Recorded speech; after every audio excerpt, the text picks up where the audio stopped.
Bonjour à toutes et à tous, on va démarrer, il est 11 heures, donc bienvenue à ce webinaire consacré à l'audit énergétique.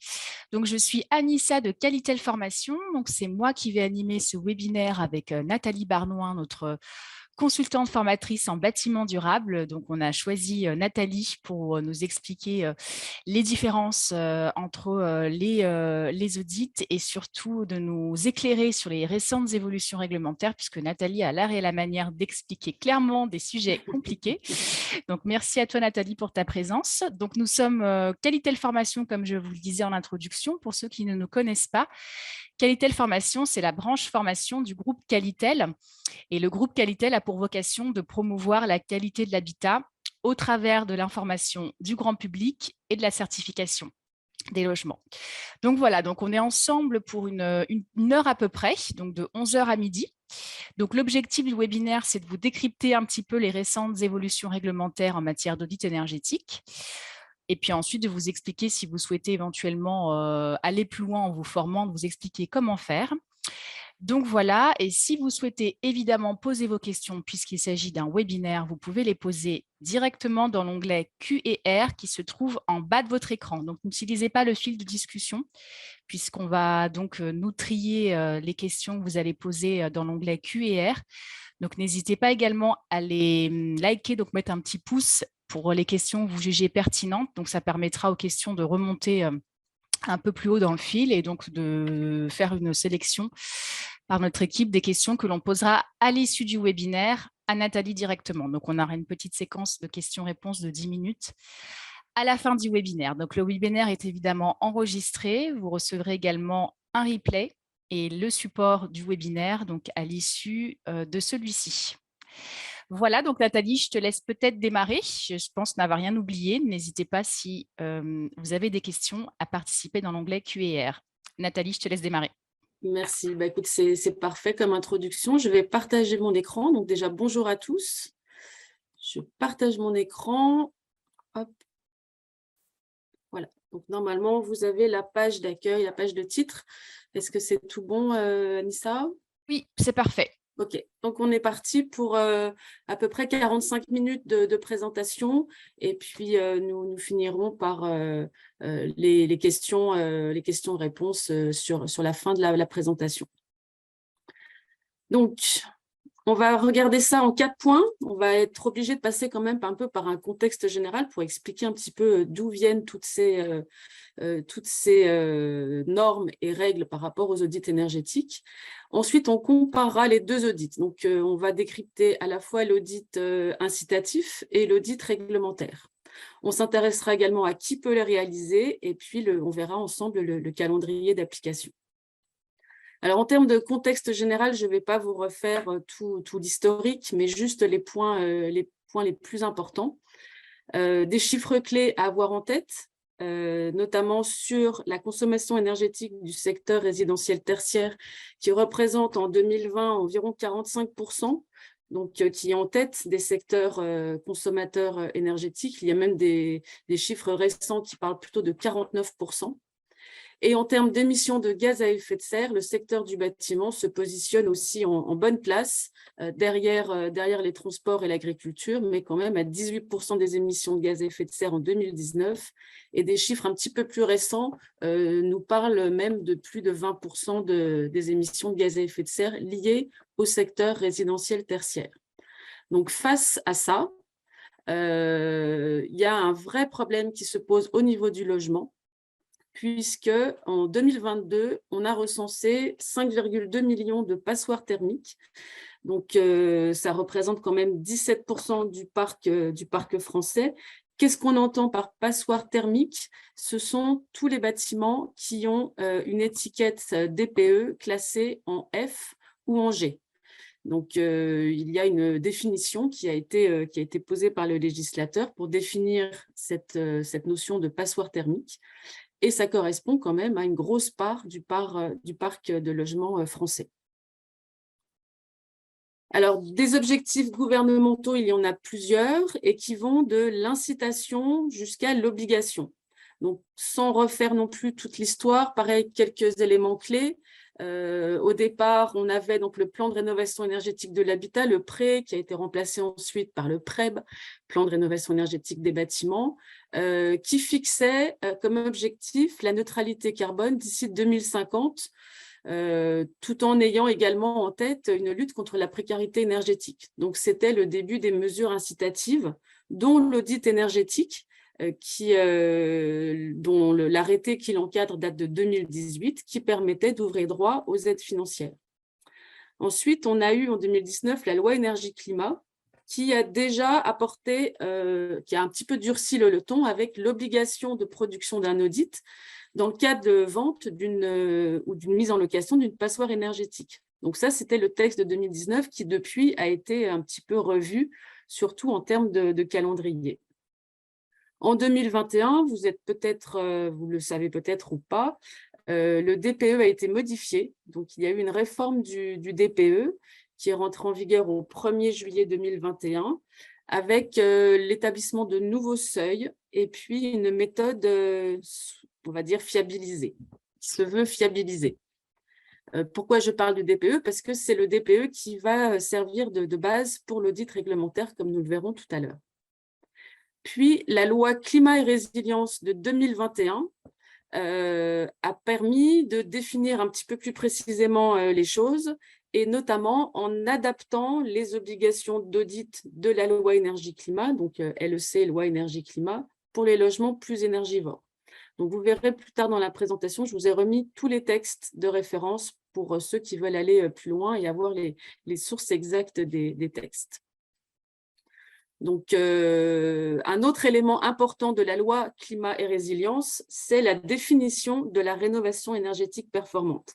Alors ça, c'est important parce que ça va servir aussi de base à cet audit réglementaire que nous allons détailler tout à l'heure. Donc, cette loi qui date du 22 août 2021 a défini la notion de rénovation énergétique performante et la notion de rénovation énergétique performante globale et a inscrit ce texte dans le Code de la construction. Donc, ce n'est pas complètement anodin en termes de répercussions.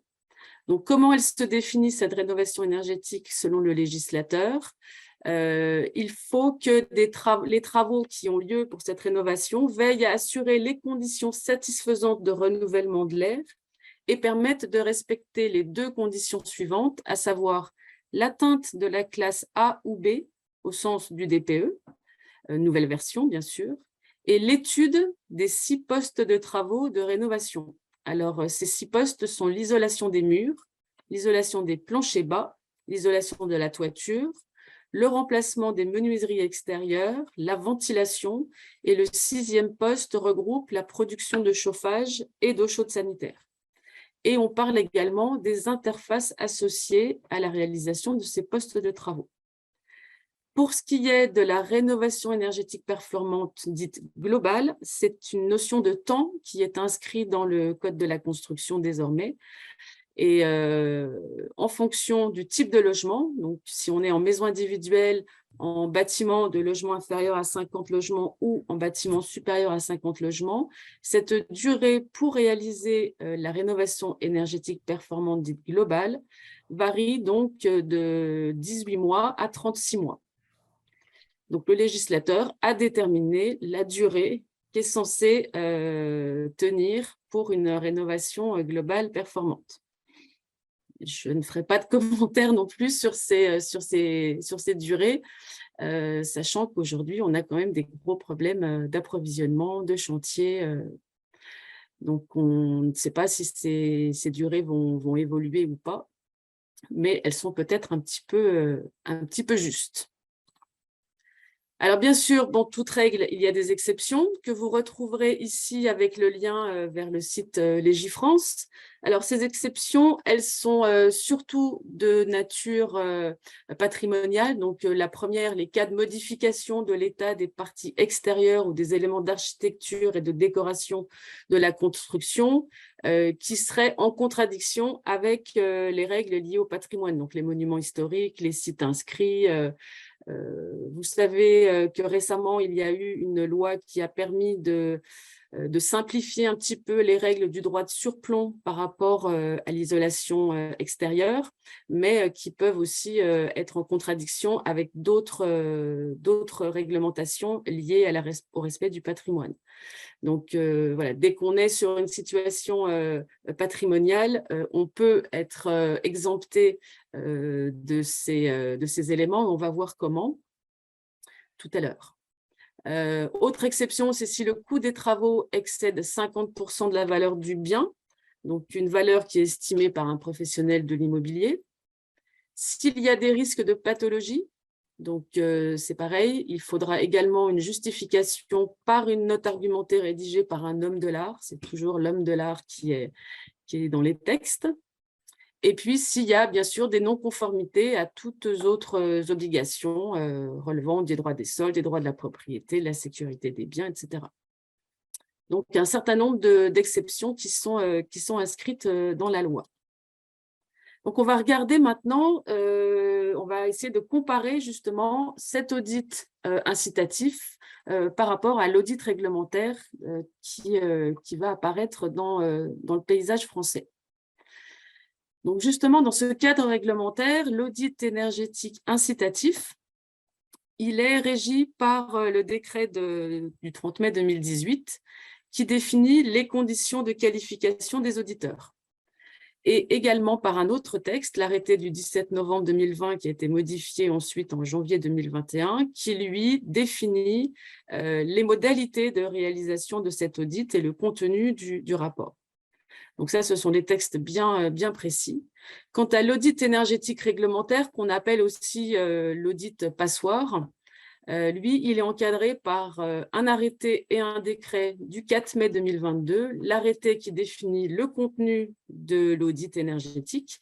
Et une spécificité, il s'adresse aux bâtiments de logement en monopropriété. Donc, ça inclut les maisons individuelles et les immeubles de logements où il y a plusieurs logements, mais qui sont détenus par un seul propriétaire. Donc, ça exclut, pour l'instant, le champ des copropriétés. On parle bien des maisons individuelles et des bâtiments plus généraux en monopropriété. Le décret, lui, définit les personnes qui sont habilitées à réaliser ces audits. Et nous le verrons tout à l'heure en détail, qui sont ces professionnels. Donc, la date d'application, au départ, était prévue en janvier 2022, puis reportée en septembre 2022. Elle a été de nouveau reportée cet été au 1er avril 2023. Donc, on verra tout à l'heure aussi plus en détail les éléments de calendrier pour savoir ce que vous êtes tenu de faire et de réaliser. Les objectifs sont différents aussi entre ces deux audits. L'audit énergétique incitatif, il a pour vocation vraiment d'accompagner les propriétaires dans leur choix de travaux et leur permettre de bénéficier d'aides financières pour réaliser ces travaux. Donc, je vous ai cité un certain nombre d'aides financières qui sont sous-tendues à la réalisation d'un audit, donc qui sont valables à l'instant T où je vous parle. Il est fort possible que les choses évoluent sur 2023, mais aujourd'hui, en 2022, le fait de réaliser un audit énergétique incitatif permet d'avoir déjà une aide pour l'audit, donc MaPrimeRénov' audit énergétique, permet de mobiliser l'aide MaPrimeRénov' forfait rénovation globale, puisqu'un audit énergétique est nécessaire pour obtenir cette aide. De même que MaPrimeRénov' bonus bâtiment basse consommation, de même que le bonus sortie de passoire énergétique, et cela vaut également pour MaPrimeRénov' Sérénité qui s'adresse aux ménages modestes et très modestes. Il est nécessaire aussi pour obtenir l'éco-prêt à taux zéro performance énergétique globale et pour le coup de pouce barre TH 164, désolé pour les barbarismes, qui est un coup de pouce des certificats d'économie d'énergie pour la rénovation performante. Donc, l'audit énergétique incitatif permet de mobiliser toutes ces aides. Je ne vais pas rentrer dans le détail des aides financières, c'est un sujet à part entière, mais sachez que cet audit permet de mobiliser ces aides. À la différence de l'audit énergétique réglementaire, qui lui a pour vocation uniquement de sensibiliser les acquéreurs d'un logement pour la réalisation de travaux d'économie d'énergie. Donc, la transaction immobilière a vraiment été ciblée par le législateur comme un moment clé dans le cycle de vie d'un bâtiment pour réaliser la rénovation énergétique. Mais il n'a pour vocation que cette sensibilisation. Il n'y a pas d'obligation pour le ménage qui achète un bien de réaliser les travaux que l'audit pourrait mentionner, pour l'instant. Alors, on va regarder d'abord les similitudes entre les deux audits avant de s'attaquer aux différences. Alors, les similitudes. L'auditeur répond à des conditions de qualification minimale définies par décret. Donc, les deux décrets concernent l'audit incitatif et l'audit réglementaire, et tous les deux doivent répondre à ces conditions de qualification. Il y a une interdiction de sous-traitance pour les deux audits. Donc, c'est bien l'auditeur qui doit réaliser tout ou partie de cet audit. L'état des lieux du bâti et la visite sur site obligatoire est nécessaire pour les deux audits. Et dans chaque audit, l'auditeur devra procéder à l'analyse des performances énergétiques et environnementales du logement avant et après travaux et à l'issue de chaque étape de scénario, puisqu'on verra qu'il y a des scénarios qui sont obligatoires dans les deux types d'audits. Les économies d'énergie sont estimées en énergie primaire et en énergie finale. Il y a également une estimation financière des propositions des travaux réalisables qui doit être faite par l'auditeur. Le délai de transmission est le même, 1 mois maximum après la date de la visite.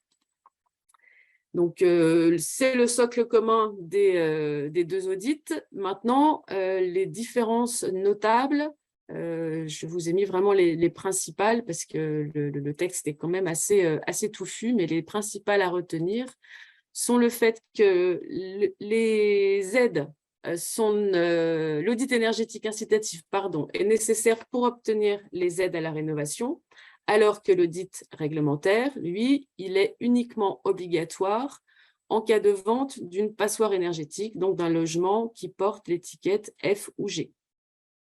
Donc, il n'y a pas de notion d'aide financière pour l'audit réglementaire.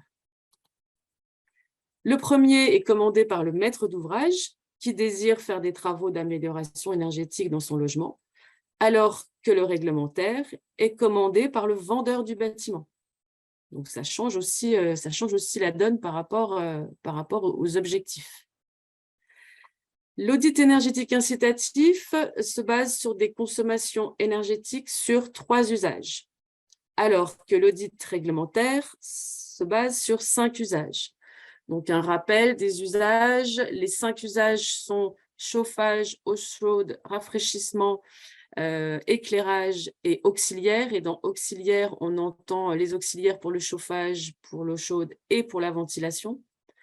Alors que les 3 usages sont juste les premiers que j'ai cités, à savoir chauffage, eau chaude et rafraîchissement, donc climatisation. Je ne sais pas pourquoi, à ce jour, les 2 audits ne sont pas basés sur les mêmes usages. On parlera tout à l'heure de l'harmonisation qui est en cours à la fin de la présentation. Les méthodes de calcul sont différentes également. Donc, dans l'audit énergétique incitatif, il y a plusieurs méthodes de calcul qui sont autorisées, la méthode 3CL ou la méthode THCEX, donc qui sont des méthodes réglementaires conventionnelles, et aussi une approche personnalisée au plus près des conditions réelles d'utilisation, puisque c'est écrit dans le décret qui encadre cet audit. L'évaluation, la modélisation de l'état initial doit essayer de se rapprocher le plus près possible des conditions réelles d'utilisation. À la différence de l'audit énergétique réglementaire, pour lequel une seule méthode est imposée, et c'est la méthode 3CL DPE 2021, donc c'est-à-dire la même méthode de calcul que le nouveau DPE, donc depuis juillet 2021.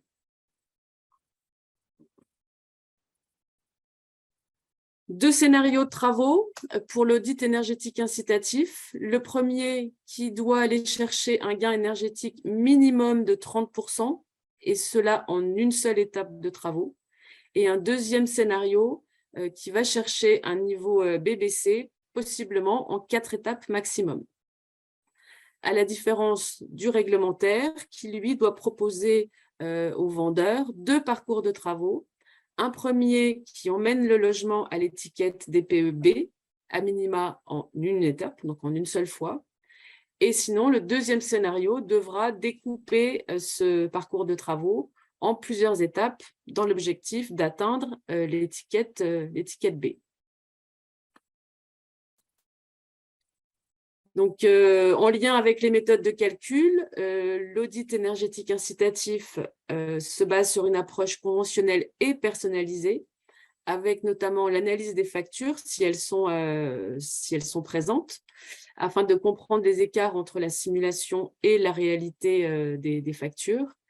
Et les données d'entrée de l'état initial sont toujours ajustées aux conditions réellement observées, donc par rapport à l'usage qui est fait du bâtiment. L'audit réglementaire, lui, il se base sur une approche conventionnelle uniquement. Et l'état initial peut être défini à partir du DPE après vérification sur site. Donc, le texte nous dit que l'état initial peut être défini. Ce n'est pas une obligation, mais l'état initial peut être remodélisé éventuellement par l'auditeur. Mais le législateur part plutôt du principe qu'on définirait cet état initial à partir du DPE qui aurait déjà été réalisé. Et un dernier point, qui n'est pas le moindre, c'est la notion d'opposabilité. L'audit énergétique incitatif est un rapport non opposable et libre. Libre dans sa forme. Alors, il y a pourtant des éléments qui sont indispensables, qui sont régis par le décret, mais la forme est complètement libre. En revanche, l'audit énergétique réglementaire, son rapport est opposable et la trame de rapport est imposée. Je vous montrerai sur la diapo suivante à quoi cela ressemble.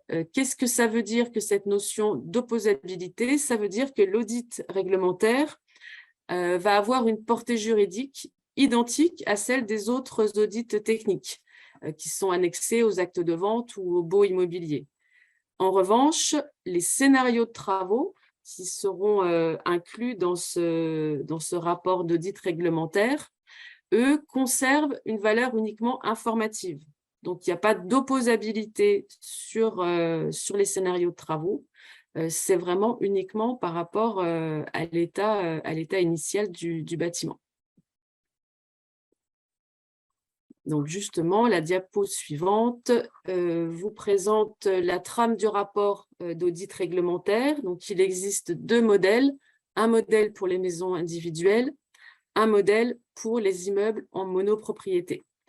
Donc vous avez, quand vous téléchargerez le support de cette présentation, je vous ai mis un lien direct. Donc vous pourrez cliquer sur les images pour aller directement sur le site RT Bâtiment, qui entrepose les modèles des audits énergétiques réglementaires. Voilà. Alors, d'autres spécificités de cet audit réglementaire qui sont inscrits dans le décret qui l'encadre, c'est que l'audit devra obligatoirement contenir des informations sur différents points, dont les conditions d'aération ou de ventilation du logement, sur les dispositifs de pilotage existants dans le bâtiment et sur le traitement satisfaisant des interfaces à l'occasion de chaque étape de parcours de travaux. Puisque le législateur a enfin entendu que dans une rénovation thermique performante, qu'elle soit par étape ou qu'elle soit globale, le traitement des interactions et des interfaces était un point capital pour la bonne réussite de l'opération et pour avoir des résultats de qualité. Donc ici, je vous ai mis également un lien vers le site de l'AQC, Qualité Construction, l'agence Qualité Construction, qui a édité un petit recueil justement des points singuliers liés aux interactions et aux interfaces entre lots pour la rénovation performante par étape. En termes de contrôle, parce que tout cela va être un petit peu contrôlé quand même, l'audit énergétique incitatif dispose de critères d'évaluation qui sont définis dans une grille qui s'appelle la grille d'autocontrôle RGE Audit Maison Individuelle, qui est téléchargeable sur le site de l'ADEME. Là, c'est pareil, vous avez le lien pour aller télécharger cette grille. Cette grille est utilisée par les organismes de qualification auxquels les entreprises candidates à les qualifications vont demander un dossier et présenter des références d'audit ou en période probatoire, présenter des audits en cours de réalisation. Et les bureaux de contrôle accrédités COFRAC, seront sollicités pour réaliser des contrôles sur les opérations liées au certificat d'économie d'énergie et à ce fameux coup de pouce BAR-TH 164 dont je vous parlais tout à l'heure. Donc, les C2E sont très comment dire, radicaux dans le contrôle de ces opérations. Donc, ils se basent non seulement sur la grille d'évaluation, la grille RGE audit maison individuelle, mais aussi peuvent la compléter avec d'autres contraintes. Donc, sachez que pour obtenir l'aide financière qui s'appelle coup de pouce BAR-TH 164, il y a des contrôles très poussés sur la qualité de l'audit incitatif. L'audit réglementaire dit passoire, lui, il y a différentes choses qui le concernent en termes de contrôle. Une première chose qui est prévue dans les textes, c'est que cet audit fera l'objet d'un export des données au format XML, qui est un format informatique lié au logiciel de simulation thermique. Et c'est l'ADEME qui va compiler et rassembler toutes ces données. Pourquoi? Parce que l'audit énergétique réglementaire devra rester à disposition pendant 5 ans pour être accessible par les acquéreurs de logements. Je reviendrai là-dessus tout à l'heure. Donc, les logiciels utilisés aussi ne peuvent pas être n'importe quel logiciel. Ils sont étudiés, validés et publiés sur le site RT RE Bâtiment. Je vous ai mis ce lien. À ce jour, c'est encore pas tout à fait opérationnel. Donc, la liste des logiciels qui permet de réaliser l'audit énergétique réglementaire n'est encore pas publiée sur le site. Si vous allez actuellement sur le site, vous n'aurez qu'un onglet sur les logiciels qui permettent de réaliser les DPE. Donc, les travaux sont en cours pour la validation des logiciels qui seront utilisables. Donc, il y a encore jusqu'au 1er avril 2023 pour obtenir cette liste et pour que vous puissiez vous équiper aussi des bons logiciels pour réaliser ces audits si c'est votre cœur de métier. Mais à ce jour, on n'a encore pas la liste. Donc, tout à l'heure, je parlais des dérogations, des exceptions. Les dérogations ici par rapport à l'audit réglementaire, c'est vraiment sur l'incapacité à atteindre les objectifs, à savoir donc atteindre l'étiquette B. Donc, si bien sûr, il y a des contraintes techniques architecturales ou patrimoniales qui sont les mêmes qu'on a citées précédemment, de même que si les contraintes économiques sont trop fortes, à savoir le coût des travaux qui serait disproportionné par rapport à la valeur du bien, qui serait donc au-delà de 50%, les dérogations permettraient, pour l'audit réglementaire, de limiter à un saut de 2 classes par rapport au DPE dans les scénarios de travaux. Mais en revanche, il faudra justifier du traitement des 6 postes de travaux qui sont constitutifs d'une rénovation performante. D'où l'importance de faire le focus que je vous ai présenté en début de présentation sur qu'est-ce qu'une rénovation performante et quels sont les 6 postes de travaux qui la constituent. Alors, quelles sont les missions de l'auditeur et son niveau de responsabilité? Donc, bien sûr, l'auditeur doit réaliser l'audit conformément à ce qui est écrit dans l'arrêté. C'est pour ça que je vous ai mis aussi ces ressources-là. La durée de validité, donc, elle est de 5 ans pour l'audit réglementaire, alors que l'audit incitatif, il n'est valable qu'1 an pour mobiliser les aides. Il y a bien cette différence aussi à avoir en tête. Et puis, l'auditeur, dans ses responsabilités, devra s'engager à se tenir à la disposition des propriétaires successifs du bien pour veiller à la cohérence entre le potentiel projet d'amélioration du logement et les propositions de travaux qui avaient été faites dans l'audit. Dans les faits, je ne sais pas vraiment comment cela pourra être appliqué, sachant que les entreprises peuvent changer, fermer. Bon. Sur le principe, dans les textes, il faudra s'engager à se tenir à la disposition pendant toute la durée de validité de l'audit, c'est-à-dire pendant 5 ans.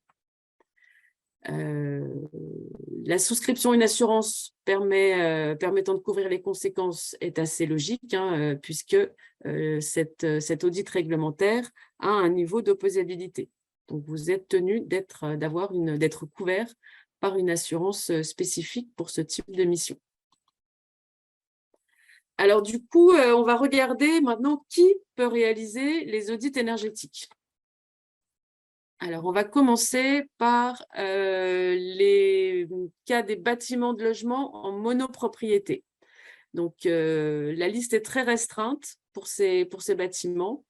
Le texte nous dit que l'audit énergétique réglementaire doit être établi par un professionnel indépendant, satisfaisant certains critères, ayant souscrit une assurance. Au passage, les tarifs ne sont pas réglementés pour l'audit réglementaire obligatoire. Donc, qui sont ces professionnels? Ce sont les bureaux d'études qualifiés audit énergétique des bâtiments tertiaires et ou habitations collectives, donc qui correspond à la qualification OPQIBI 1905, et les sociétés d'architectes et les architectes inscrits à l'ordre et ayant suivi une formation spécifique. Et c'est bien une formation spécifique à l'audit en bâtiment collectif. Donc ça, c'est pour l'audit réglementaire. Alors, pour le cas des maisons individuelles, on va le détailler en 2 temps. Pour le cas des maisons individuelles, donc qui concerne l'audit incitatif, je rappelle, l'audit incitatif, il ne concerne que les maisons individuelles. Donc, ce sont les mêmes professionnels qu'on a vus précédemment, donc les bureaux d'études qualifiés audit énergétique des bâtiments tertiaires ou habitations collectives, la qualif au PQIBI 1905, les sociétés d'architectes et les architectes ayant suivi une formation. À cela, on vient rajouter les bureaux d'études et les entreprises qualifiées audit énergétique en maison individuelle. Donc là, cette fois-ci, c'est la qualification au PQIBI 1911 ou Calibat 8731, ainsi que les entreprises certifiées RGE offre globale, donc les entreprises générales, les ensembliers. Donc ça marche, ces premiers acteurs peuvent intervenir pour l'audit incitatif et pour l'audit réglementaire. En revanche, les diagnostiqueurs immobiliers certifiés justifiant des compétences nécessaires pour réaliser l'audit énergétique ne peuvent réaliser cet audit que s'il s'agit de l'audit réglementaire. Les diagnostiqueurs immobiliers ne pourront pas réaliser les audits incitatifs qui ouvrent droit aux aides financières. Alors, il y a un certain nombre de précisions par rapport aux diagnostiqueurs immobiliers.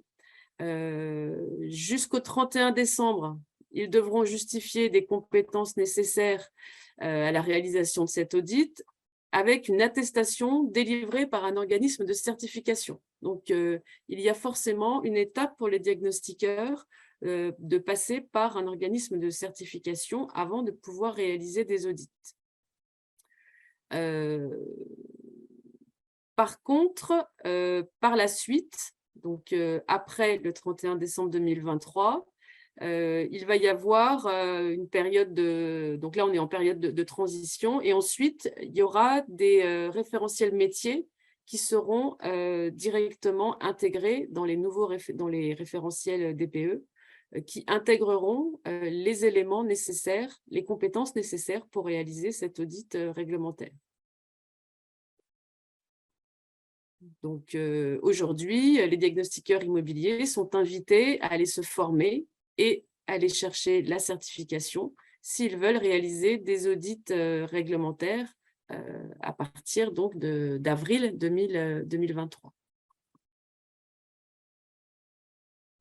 Ça nous amène tout logiquement au calendrier d'application. Donc, ce calendrier, on l'a détaillé en 2 parties, sur l'aspect métropole et sur l'aspect outre-mer. Donc, en métropole, si on revient un petit peu en arrière, donc au 1er juillet 2021, est sorti le nouveau DPE et donc sa notion d'opposabilité. 1er janvier 2022, il y a eu l'obligation d'indiquer les dépenses énergétiques théoriques dans les annonces immobilières et les contrats de location. Et puis, janvier 2022, c'était la date à laquelle devait s'appliquer l'obligation d'audit pour les logements F et G en monopropriété proposés à la vente, qui du coup a été reportée au 1er avril 2023. Ce qui s'annonce devant nous, donc au 1er janvier 2023, un point important, c'est le seuil de décence des logements qui vient se spécifier avec une indication concernant la consommation conventionnelle en énergie à 450 kWh d'énergie finale par mètre carré par an. Ce qui veut dire que tous les logements qui ont une consommation supérieure à ce seuil seront déclarés indécents. Et donc, vous savez que lorsqu'un logement rentre dans les critères d'indécence, il ne peut plus être loué. Donc, à partir du 1er janvier, toutes les grosses passoires énergétiques, donc au-delà de 450 kWh d'énergie finale par mètre carré par an, seront classées dans l'indécence et donc ne pourront plus être louées. Au 1er janvier 2023, normalement, c'était le gel de l'évolution des loyers des logements F et G, et qui, du coup, par un effet rétroactif, finalement, a été appliqué au 24 août 2022, puisque les textes disaient qu'il devait être mis en place 1 an après la promulgation de la loi, et la loi étant sortie, la loi climat et résilience étant sortie en juin 2021, ou août 2021, 1 an après, le gel de l'évolution des loyers a donc eu lieu dès le 24 août de cette année. Donc, ça veut dire que les propriétaires détenant des logements F ou G ne peuvent plus augmenter les loyers de leurs appartements. Au 1er janvier 2024, pour les bâtiments collectifs en monopropriété, il y aura une obligation de DPE collectif et de PPT, de plan pluriannuel de travaux, qui sera demandée aux propriétaires de ces bâtiments de logement. 1er janvier 2025, on rentre dans le caractère obligatoire, l'obligation d'audit pour les logements E proposés à la vente. Donc, on vient restreindre encore plus le niveau de performance. Et ce niveau de performance minimale pour la décence descend également, puisque seront considérés comme décents uniquement les logements classés A à F. Donc, un logement qui sera classé G ne pourra plus être loué. 1er janvier 2028, c'est le niveau performance minimale pour la décence qui est de nouveau abaissé. Donc, les classes A à E seront concernés comme étant des logements décents, ce qui veut dire que les logements classés F seront classés indécents et n'auront plus le droit d'être loués. Et enfin, au 1er janvier 2034, ce sera l'obligation d'audit pour les logements D qui seront proposés à la vente et le niveau de performance minimale pour la décence descend également à D. Donc, ce seront les logements E, F et G, cette fois-ci, qui ne seront plus autorisés à la location.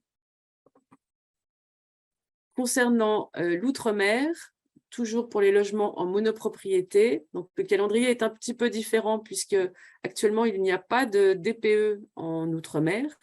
Donc au 1er juillet 2023, normalement, c'est la publication des arrêtés DPE pour l'outre-mer, la mise à disposition de la plateforme publique du calcul conventionnel des DPE et surtout la mise en place de la filière d'élaboration des DPE, la formation des diagnostiqueurs. Donc là, il y a un gros chantier sur le DPE en outre-mer. Et ensuite, on a un déploiement entre 2024 et 2031 sur les mêmes objectifs que l'on a vus précédemment. Donc, ça va commencer déjà par l'application et l'opposabilité du DPE au 1er juillet 2024, l'indication des dépenses énergétiques théoriques dans les annonces immobilières et les contrats de location, le gel de l'évolution des loyers des logements F ou G. Donc, on retrouve les mêmes dispositions, mais avec un calendrier légèrement modifié. L'obligation d'audit énergétique, F et G proposée à la vente, Je ne vais pas vous redétailler, hein, ce sont exactement les mêmes éléments, c'est juste les notions de date qui vont évoluer. Donc, pour résumer sur ce qui nous concerne par rapport à l'audit réglementaire, donc l'audit réglementaire concerne les logements de classe D, E, F ou G en monopropriété proposés à la vente, avec un premier calendrier qui va s'attaquer aux étiquettes F et G, donc à partir du 1er avril 2023. À partir du 1er janvier 2025, l'audit sera obligatoire pour tous les vendeurs de biens ayant une étiquette E, et à partir du 1er janvier 2034 pour tous les bâtiments de logement qui auront une étiquette D. Donc, il faut savoir quand même que la moyenne du parc français se situe en D. Donc, on va avoir une grosse masse de demandes d'audit à cette échéance 2034.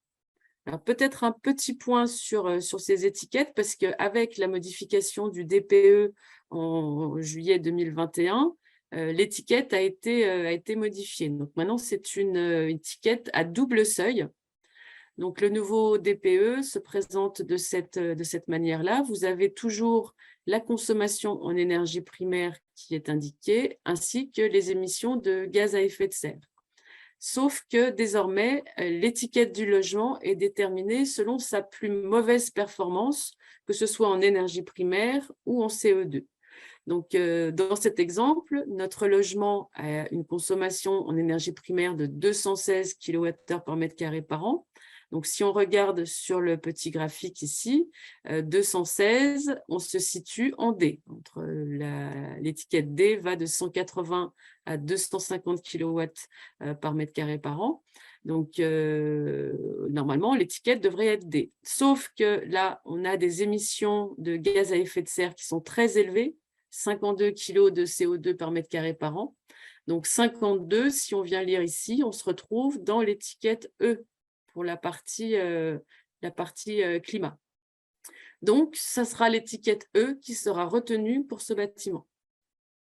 Donc, ça, c'est quelque chose qui a changé depuis l'année dernière avec cette étiquette mix et l'étiquette carbone qui peut vraiment pénaliser l'étiquette finale. Alors, quelques petits éléments de repère aussi. Donc, aujourd'hui, il n'y a sur le marché que l'audit incitatif, qui est donc un audit unique pour les maisons individuelles et qui ouvre droit à certaines aides financières. À partir du 1er avril 2023, nous aurons donc l'audit incitatif et l'audit réglementaire, avec une mise en application à partir du 1er avril. Donc, pendant cette période-là, jusqu'à une durée indéterminée, courant 2023, peut-être 2024, les deux audits vont cohabiter. Donc, ça pose un certain nombre de problèmes et c'est pour ça qu'il y a actuellement des travaux en cours pour essayer de faire converger les audits vers un cadre unique. L'information que l'on a aujourd'hui, c'est que durant cette phase de transition, avant d'atteindre cette convergence entre les deux audits, c'est que l'audit réglementaire, à partir d'avril 2023, sera accepté pour déposer les demandes d'aide financière soumises à un audit énergétique. Ça veut dire en clair que si un ménage achète un logement au 1er mai 2023, il disposera donc d'un audit réglementaire si le logement était classé en F ou en G.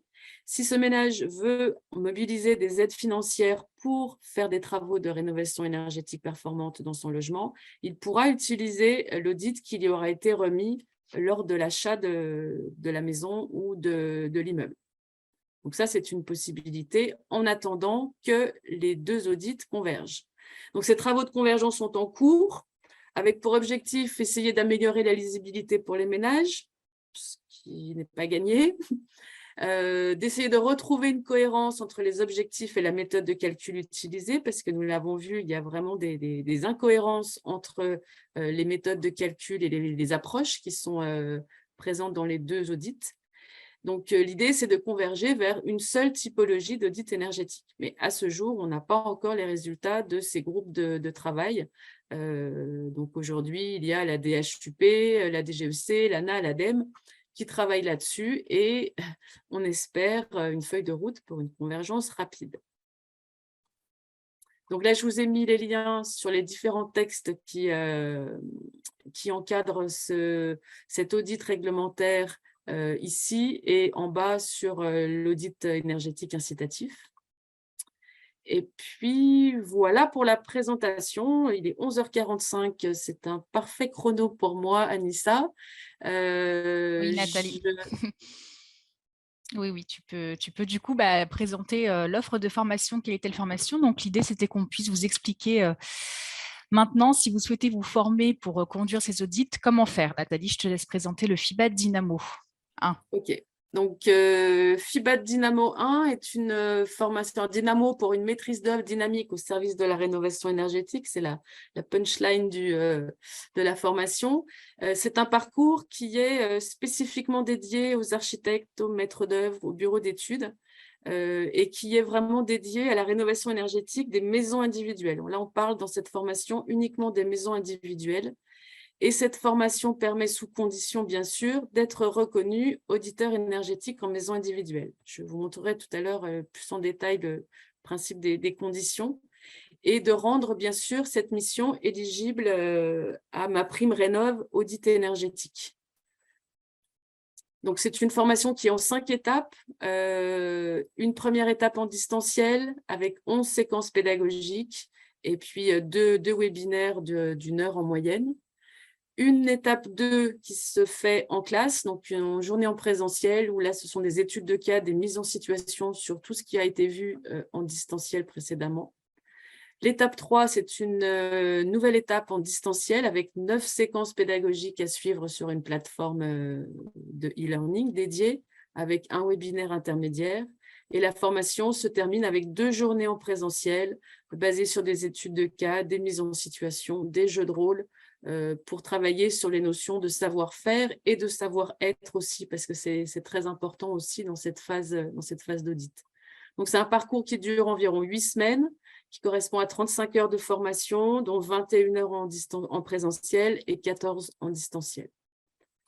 Un petit point sur la qualification, parce qu'il y a une spécificité sur cette formation, c'est que si vous êtes architecte, libéral ou si vous êtes architecte associé d'une société d'architecture, il suffit de suivre la formation, d'être inscrit au CNOA, donc à l'Ordre des architectes, au Conseil national de l'Ordre des architectes, et d'être aussi affilié au FIFPL. Si vous cochez toutes ces cases, vous pouvez être automatiquement habilité auditeur énergétique en maison individuelle.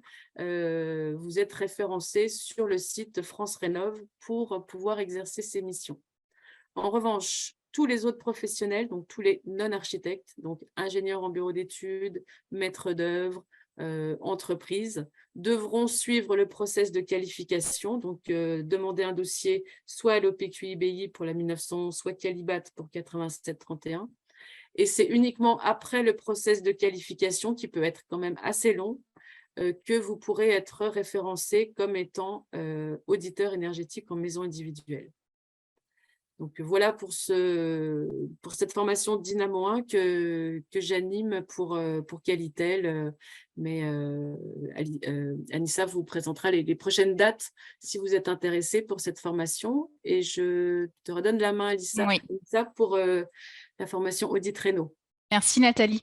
Donc oui, Dynamo 1 concerne davantage les architectes et les bureaux d'études comme vous l'a présenté Nathalie, mais la cellule FIBAT a pensé également aux artisans, personnel de chantier, compagnons, chefs d'équipe, conducteurs de travaux, donc qui est une cible qui peut parfois avoir des difficultés pour organiser ses plannings. Donc ils ont conçu une formation adaptée spécifiquement à l'agenda et aux besoins des artisans et des entreprises du bâtiment. Donc si vous êtes artisan et entreprise de bâtiment, donc être reconnu auditeur énergétique, sachez que c'est possible également via la formation FIBAT Audit Réno qu'on propose également par Qualitel Formation. Donc, le parcours, c'est un peu le même principe que Dynamo, mais il est étalé sur 4 semaines. La formation dure 17h30 environ et elle peut être organisée en tout distanciel. Donc, vous restez chez vous, c'est beaucoup plus simple pour organiser vos agendas, etc. Ou en format mixte pour ceux qui souhaitent également se déplacer. On propose également le format mixte avec une petite partie en présentiel. Donc, le suivi de la formation permet de remplir un des critères d'accès à la qualification d'auditeur énergétique en maison individuelle et d'accéder à la qualification Qualibat 8731, donc Nathalie vous a présenté tout à l'heure. Donc, ça a les 2 formations, FIBAT Dynamo 1 plutôt réservé aux architectes bureaux d'études et FIBAT Audit Réno plutôt réservé aux artisans et entreprises de construction. On va proposer également dans le catalogue 2023 à venir la formation OPQEBI 1905, spécifique à l'audit énergétique en bâtiments de copropriété et bâtiments tertiaires, donc en logement de copropriété et bâtiments tertiaires, à venir prochainement. Donc, si vous souhaitez vous former, n'hésitez pas à nous contacter. Les prochaines dates, vous les avez sous les yeux. Donc, FIBAT Dynamo organise une session en janvier. Donc, si vous souhaitez vous inscrire, n'hésitez pas, du 7 janvier au 10 mars 2023 à Paris. Donc, les prochaines du 5 avril au 26 mai 2023 à Paris également. Et pour FIBAT Audit Réno, donc tout en distanciel, du 3 au 24 février 2023 et du 5 au 31 mai 2023. Voilà, merci à vous. Donc, on va peut-être passer dorénavant, et merci à toi, Nathalie, pour cette présentation très claire à la partie questions-réponses. On a pas mal de questions. Donc, on avait une première question donc, de Landry Repère. Une étape égale une amélioration. Alors, je ne sais pas si tu vas comprendre, c'était par rapport au début de la présentation, Nathalie. Est-ce qu'une étape est égale à une... Oui, non, une étape égale pas un poste de travaux. Une étape permet d'obtenir un gain énergétique. Donc, quand on parle du scénario en plusieurs étapes BBC pour l'audit incitatif, ça veut dire qu'on a des étapes de travaux qui comprennent plusieurs postes de travaux inclus dans cette étape. D'accord. Est-ce que la durée de la rénovation globale et le respect des critères de rénovation performante font partie du contrôle par le bureau de contrôle? Et quel impact si la rénovation n'y répond pas? Alors là, clairement, je n'ai pas ces réponses sur ces détails. Le contrôle, on nous a parlé d'un texte qui disait voilà ce qui va être contrôlé, mais après l'impact que ça peut avoir, il n'est pas mentionné. Donc non, on n'a pas cette information-là pour l'instant. D'accord, merci Nathalie. Pouvez-vous nous rappeler les tranches du DPE avec les consommations théoriques en regard? Alors, je peux revenir en arrière sur la diapo. Hop, hop, j'y suis. Donc, les tranches du DPE, elles vont, donc l'étiquette A va donc de 0 à 70 kWh par mètre carré par an, la B de 70 à 110, la C de 110 à 180, la D de 180 à 250, la E de 250 à 330, la F de 330 à 420 et G, c'est au-delà de 420. Donc là, vous le retrouvez dans le petit graphique ici. D'accord. Les obligations pour les... Excuse-moi Nathalie, tu n'avais pas sachant terminé. Que ça peut varier aussi en fonction de l'étiquette carbone qui peut faire passer d'une tranche à l'autre. D'accord. Les obligations pour les immeubles en monopropriété sont-elles les mêmes pour les immeubles en copropriété? Alors, pour les copropriétés, c'est un calendrier et des obligations qui sont très différentes et on a vraiment axé ce webinaire uniquement sur les monopropriétés parce qu'il y a déjà beaucoup à dire. Donc, ça sera peut-être l'occasion d'un prochain webinaire pour parler des copropriétés car c'est un sujet éminemment complexe et où il faudrait beaucoup plus de temps pour y répondre malheureusement. Un audit pour un appartement est-il éligible aux aides? Alors, c'est un petit peu complexe comme question. L'aide MaPrimeRénov' pour l'audit énergétique n'est valable que pour les maisons individuelles. Par contre, un propriétaire d'appartement peut tout à fait solliciter d'autres aides pour réaliser l'amélioration de son logement. La seule qui est exclue, c'est l'aide pour l'audit énergétique. Je ne sais pas D'accord. si j'ai été bien claire. Alors, on va voir s'il y a d'autres commentaires. Un audit réalisé via un moteur de calcul 2021 est-il éligible pour une rénovation globale? Alors, donc le module de calcul DPE 2021, oui, c'est celui qui va être obligatoire pour réaliser l'audit réglementaire. Et du coup, par extension, c'est ce qui risque d'arriver à l'audit incitatif. Donc, l'audit incitatif, je vous l'ai montré, il y a plusieurs méthodes de calcul qui sont aujourd'hui autorisées. Mais dans les travaux de convergence, ce que l'on voit poindre, c'est que ça soit la méthode 3CL 2021 qui devienne la méthode standard pour les deux audits. Concernant le DPE, si après rénovation, on se trouve avec 157 kWh par mètre carré par an et 4 kg d'équivalent CO2 par mètre carré par an, quelle sera l'étiquette finale? Alors, c'est l'étiquette la plus défavorable qui est retenue. Hein, c'est la plus mauvaise performance qui est retenue. Donc, on peut avoir une super bonne étiquette en A au niveau du climat. Ça sera quand même la plus défavorable qui est retenue. D'accord. Alors, on a encore une question sur les logements collectifs en copropriété. Que se passe-t-il car ils sont majoritaires? Bon, je pense que tu vas répondre qu'on fera un webinaire spécifique sur les logements collectifs en copropriété. Alors, ensuite, faut-il attendre la liste officielle des logiciels validés pour l'audit réglementaire pour prendre un logiciel pour l'audit incitatif, sachant que les deux audits doivent fusionner courant 2023? Là, j'ai malheureusement pas la réponse parce que j'ai pas les résultats des travaux de convergence. Franchement, je sais pas. Je dirais que c'est certainement la méthode 3CL 2021 qui va être retenue, mais on n'a aucune garantie par rapport à ça. Donc, malheureusement, je crois qu'il est urgent d'attendre. Alors, l'idéal, ça serait d'avoir un logiciel qui a différentes méthodes de calcul dans son algorithme et qui permet de jongler selon les desiderata des textes. D'accord. Très bien. Nathalie, je pense qu'on a fait le tour des questions. Donc, pour répondre à l'une de vos demandes, oui, vous allez recevoir donc dès demain le replay de ce webinaire ainsi que le support en version PDF. Donc, n'hésitez pas à le reconsulter de nouveau. Merci à vous de votre attention. Merci infiniment, Nathalie, pour tes explications très claires. Et je vous donne rendez-vous le 10 janvier prochain pour notre prochain webinaire consacré à mon accompagnateur Rénov'. Merci à vous. Merci à vous.